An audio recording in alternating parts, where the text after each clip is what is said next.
Francesc Miralles es nuestro motivador, al que acudimos, al que recurrimos cada semana. Francesc, ¿qué tal? Buen día, buenos días. Muy buenos días. Ay, el ego, ay, el ego. A ver, tienes un libro, ¿no? Y que se está convirtiendo en un fenómeno y es una muy buena excusa. Hay una autora madrileña que se llama María de Mondo, que está triunfando, ha hecho ya muchas ediciones, se está hablando mucho de ella, tiene muchos seguidores y he tenido, el placer de poderlo leer y de conocer a la autora.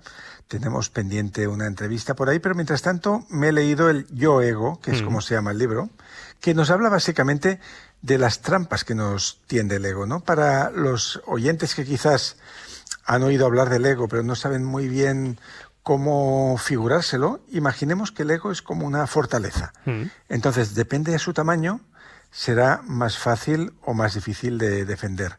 Si tenemos una fortaleza pequeñita, si tu ego es pequeño, es, digamos, funcional para ir por la vida, pues igual solo tendrás que defender una puerta. Pero si tienes un ego muy grande, que sería como un castillo enorme lleno de diferentes pasadizos y entradas, pues tendrás muchos flancos que proteger. Por lo tanto, cuanto más grande es el ego, más posibilidad hay de conflictos y de dolores de cabeza y de alma. Claro, porque a ver aquí que me aclare, la clave no es desprender, todos tenemos una parte de ego, todos tenemos mínimo nuestro ego, un mínimo es necesario, ¿no? Claro. Para sostener la identidad, o si no, no existiríamos, o sea, nos fundiríamos con el todo, ¿no? Un poquito de ego hay que tener para saber quién es cada uno. El problema es cuando el ego se inflama y empieza a causarnos problemas a nosotros y a los demás. Y un poco eso es el discurso de este ensayo, muy fácil de leer, con muchas experiencias personales de María de Mondo, que se llama Yo Ego, donde la definición que nos da la autora es la siguiente. Dice,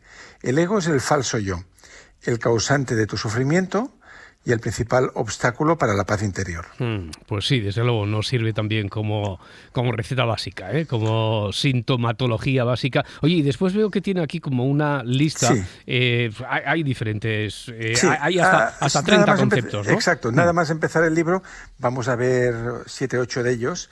Hay una checklist de la autora. ¿Que sirve para qué? Nos sirve para comprobar si tenemos demasiado ego. Entonces, mira, eso está bien. Hay que ir poniendo el tic, ¿no? Hay que ir poniendo visto si nos identificamos con lo que dice o no, y vamos a comentar unos cuantos de ellos. Vale. A ver, la primera es bastante significativa, ¿no? ¿Cuál dice, dices? Punto número 1. Suelo discutir o argumentar mi punto de vista cuando hablo sobre política con alguien con una ideología distinta a la mía. O sea, esto sería la típica persona que es de un partido o de una orientación determinada y que te intenta convencer, o sea, no sé, para poner un ejemplo simple, ¿no? La persona de Vox que intenta convencer al comunista, o al revés, de que está equivocado, ¿no? Y te dicen frases como tú no tienes ni idea y todo esto. Esto es desde el ego. ¿Por qué? Porque el ego es como esa fortificación que estamos diciendo, piensa que no hay más verdad que la suya propia. Y por lo tanto es como el chiste del conductor por la autopista que va en dirección contraria, que piensa que no es que él vaya mal, sino que todos los conductores están equivocados. Ya, esto es lo de la matraca del independentismo, ¿no? Que decía, que trascendió, que decía el compañero de celda de uno de los Jordis, que dijo, no, es que he pedido ya que me sacara de allí porque no hacía más que darme la matraca sobre el tema este del proceso. Claro, porque están plenamente convencidos, ¿no? Y son 24 horas de obsesión de esto también. Exacto, vale. O sea, cuando el ego está muy asentado, pues la persona se piensa que tiene razón y que el resto del mundo no la tiene. Entonces, esto es una lucha constante para los demás, pero también para uno mismo. Imagínate lo duro y desgastante que es tener que defender esas posiciones todo el tiempo. Y, por lo tanto, en el punto número 3, nos saltamos uno ya, la persona con demasiado ego se sentirá ofendida si se siente juzgada por sus creencias ideológicas o espirituales, ¿no? Cuando sospecha que Roberto, María, quien sea que hay delante, no está, digamos, comulgando con lo que decimos, pues se siente amenazada. Ya siente esa persona que se está contra él y además en lo personal. Exacto. Vale. Y incluso eso a veces nos vamos al punto 5 de esta checklist. No se limita a la persona, sino que también se incluye en ese ego tu país, tu ciudad, tu pueblo, tu club de fútbol, para entendernos, ¿no? Esto es el amor propio también, ¿no? Es amor propio. Entonces, cuando otra persona critica al país, critica tu ciudad, critica lo que sea, se lo toman personalmente. Ya. Y con lo cual hay una respuesta así como acalorada, y aquí empiezan como los choques de egos que nunca llevan a ningún sitio, porque es como sentar en la misma mesa, no sé, a Roncero con un forofo del Barça y a ver quién va a convencer a quién, ¿no? Cada cual tiene su verdad ahí. No me toques lo mío, que es como si fuera mi familia, ¿no? Exacto. Vale. Luego, las personas con mucho ego están obsesionadas con el éxito, porque el éxito, de alguna manera, lo que hace es encumbrarnos, ¿no? Nos da una visibilidad que podemos presumir ante los demás, teóricamente. Por lo tanto, la persona con un ego inflamado cree que si consigues tu meta, serás más feliz. Cosa que demuestra que no es así. Biografías que hemos visto como la de Amy Winehouse y tanta Whitney Houston y tanta otra gente que ha triunfado y ha sido profundamente desdichada. Pero hay esa ilusión, ¿no? Que si llegas arriba y todo el mundo te ve y todo el mundo te admira, tú te habrás realizado y serás feliz. Porque piensan esas personas que el éxito las reafirma y reafirma como Exacto. son y todo eso. Vale. Muy bien. Nos saltamos aquí, vamos al punto número 9 de esta checklist. La persona con demasiado ego le frustra enormemente cometer errores o equivocarse. Y de hecho, le cuesta reconocer que ha errado el tiro de alguna manera, porque son muy perfeccionistas y tienden más a pensar que es el mundo el que se equivoca.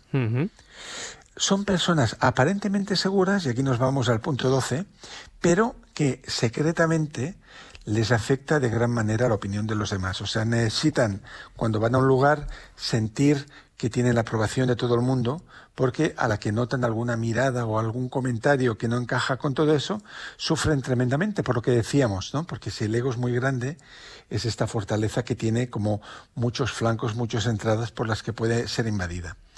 Entonces, estas personas, vamos al punto 15, son muy sensibles a los halagos y a las críticas. La persona con ego se va a juntar con aquellos aduladores que, aunque no sean sinceros, pues le van a decir lo que quiere oír, le van a regalar los oídos. Mientras que las críticas las va a aceptar muy mal. Pues en el mundo este en el que vivimos, ¿verdad? En la red, sí. No les arriendo las ganancias a aquellos que se metan en las redes sociales y que se sientan heridos enseguida por cualquier crítica, porque además hoy en día son muy cáusticas, especialmente. Exacto. ¿No? Saltamos al punto 20 de la checklist.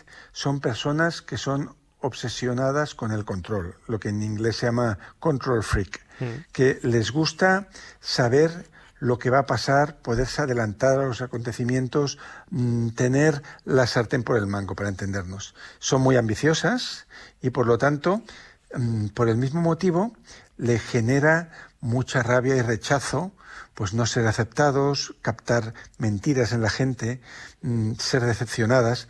De hecho, las personas con ego, una característica que podemos observar es que se enfadan muy a menudo, ¿no? Porque digamos que el entorno no responde a las expectativas que tiene sobre lo que debería ser el trato hacia sí mismas, ¿no? Ya, esto es lo que en otras ocasiones, no sé en qué otros contextos hemos definido como la persona que cree que la vida es como jugar a los Sims, ¿no? Y que entonces ellos pueden mover como si fueran marionetas, como si tuvieran los hilos, pues el resto de familiares, de amigos, de todos los ciudadanos de esa ciudad y de ese mundo imaginario que ellos creen que tiene que ir por los designios que ellos marcan, ¿no? Exacto. Entonces, la persona con ego, cuando está sufriendo, cuando lo está pasando mal, nunca es por culpa suya.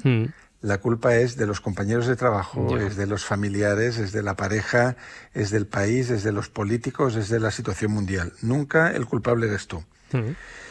Les cuesta, por lo tanto, reconocer los errores, se comparan secretamente con los demás y si no ocupan la punta de la pirámide se van a sentir mal. Y luego podemos observar muy fácilmente un ego inflamado en una reunión social, porque la persona con más ego es quien más habla y quien cree merecer ser el centro de atención. Ya.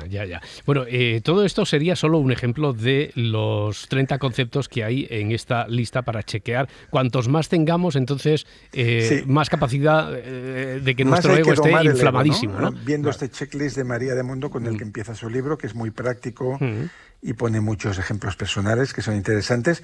Vámonos al otro lado y veamos, como todo el mundo tiene un ego más o menos salido, vamos a ver cómo podemos domarlo, ¿no? Hay recetas, hay recetas. Sí, hay pequeñas claves. A ver. La primera nos la daba don Miguel Ruiz en su clásico Los Cuatro Acuerdos, este hombre que es un médico que adoptó la cultura tolteca para hacer un super bestseller en Estados Unidos que es un clásico en España. Yo tuve la suerte de hablar con él, es un hombre amabilísimo y tiene este libro, Los Cuatro Acuerdos. Me acuerdo de que hemos hablado de él porque, claro, como el se llama... El segundo es muy famoso, que es no te tomes nada personalmente. Exactamente.